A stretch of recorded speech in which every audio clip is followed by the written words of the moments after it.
I'm Edward October. The sound you hear is wind rustling through the pines. This is the start of Octoberpod.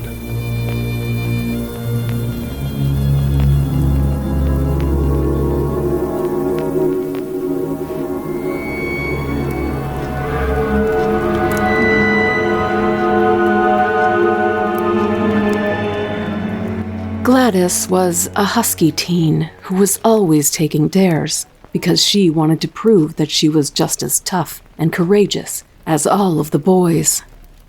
One day, they dared her to spend a night alone in Boxola's mansion. "Oh, that's easy," she said, "like taking candy from a baby. What'll I get in return if I do it?" The boys conferred on the matter and said they'd give her Albert's new scout knife, the one with extra blades and a can opener. Gladys agreed, but Albert and the other boys wanted proof and said that if she wanted the scout knife, she'd have to explore 6 rooms and bring back a trophy from each room. Gladys agreed and made plans to meet up with Albert and the boys the next morning to exchange her 6 objects for the scout knife. Boxola's mansion wasn't really a mansion. It was actually an ugly, dilapidated hotel on the edge of town, and it hadn't seen visitors, or rather, paying customers, for as long as anyone could remember. Boxola was a circus clown. He juggled, did magic tricks, and could throw his voice, who came into a generous legacy and retired to buy and run his tiny little hotel. But what no one knew was that Boxola the clown was a depraved killer. According to local legend, he had used the hotel to trap his victims and murder them in the wine cellar. Gladys had heard the story from Albert, and Albert swore up and down on a stack of Bibles that his grandfather, who was chief of police while Boxola was alive, had unearthed dozens of bodies buried in the rose garden or hidden inside the walls. But Gladys didn't believe most of the stories people told. In fact, she thought it was all a lot of superstitious nonsense. The sun was just starting to set when Gladys made her way to the mansion. It looked like a black mountain peak rising up from the dense tangle of briars and thistles on the unkempt lot.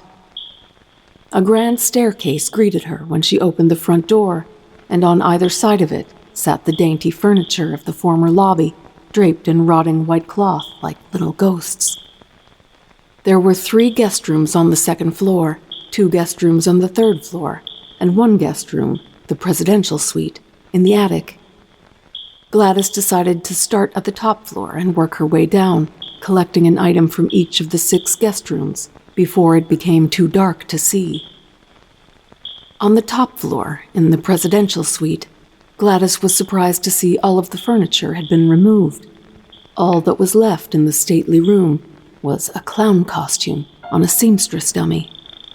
The costume looked 100 years old. It was white with red and blue dots, pink pom-poms up the chest, a frilly pink collar, and red and blue ruffles at the cuffs. Boxola's name was written on a tag inside the collar. Gladys thought this would be an excellent trophy to exchange for the scout knife, and so she took it off the dummy and stuffed it into her knapsack. On the 3rd floor, she found 2 identical guest rooms. In each room stood a bed, a nightstand, a dressing table with a mirror and wash basin, a rocking chair, and an old clawfoot bathtub hidden behind a folding screen. On the dressing table of room 301, she found a makeup kit and a tube of pure white grease paint. Gladys thought this would be an excellent trophy to exchange for the scout knife, and stuffed the tube of grease paint in her knapsack. Inside room 302, Gladys saw that the old clawfoot bathtub was filled with hair, human hair, blonde hair, red hair, jet black hair, hair from a brunette. Some was braided, some tied with a bow, some snipped off with scissors, and some ripped out by the roots. Gladys reached in and took a lock of braided golden hair and stuffed it into her knapsack as a trophy. The 3 rooms on the 2nd floor were finished and furnished exactly like the ones on the 3rd floor, only a little smaller. Each had its own clawfoot bathtub, and each tub was filled with something awful.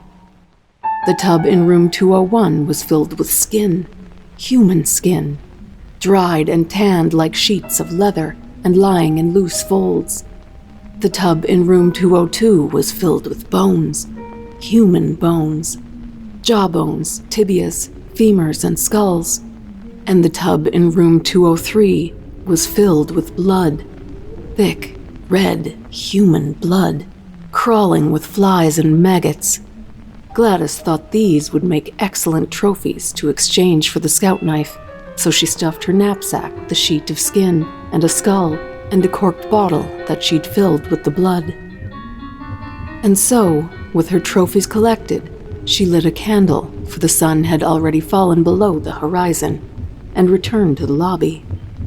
She chose the sofa closest to the door to be her bed for the night.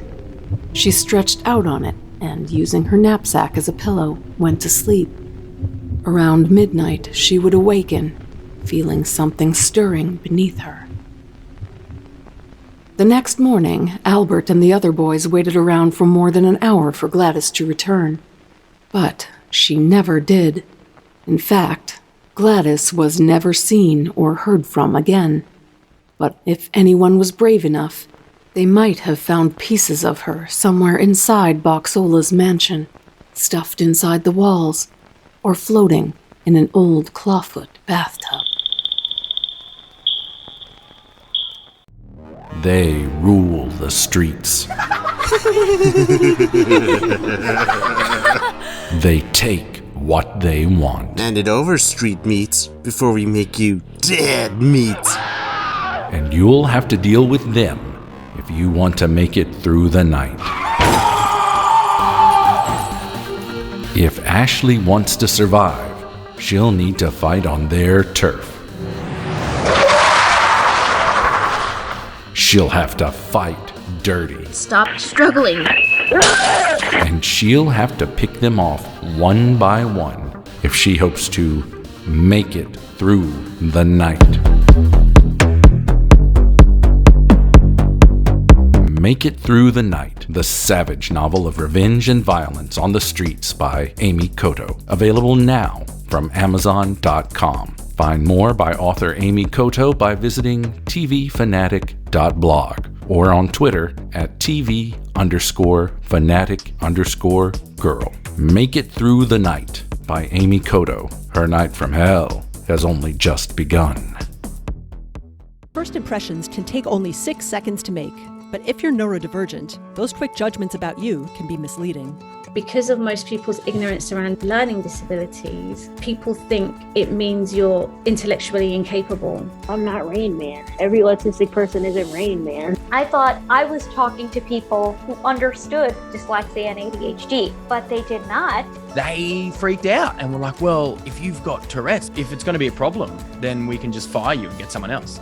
I'm Carolyn Keel, and I host Beyond 6 Seconds, a podcast where neurodivergent people share their lives and advocacy. One of my goals is making autism not something that's scary. I really want to help people understand dyspraxia a little bit better. Get the real life of Tourette syndrome out there. Stop thinking we were nothing but a joke. Let's shatter misconceptions and celebrate neurodiversity together. Listen at beyond6seconds.net or wherever you get your podcasts. I'm Edward October. For more true-ish, and classic tales of horror and the paranormal, subscribe to our YouTube channel. Be sure to ring the bell so you don't miss anything. Or find all of our links at octoberpodvhs.com. Octoberpod, retro horror for bold individualists.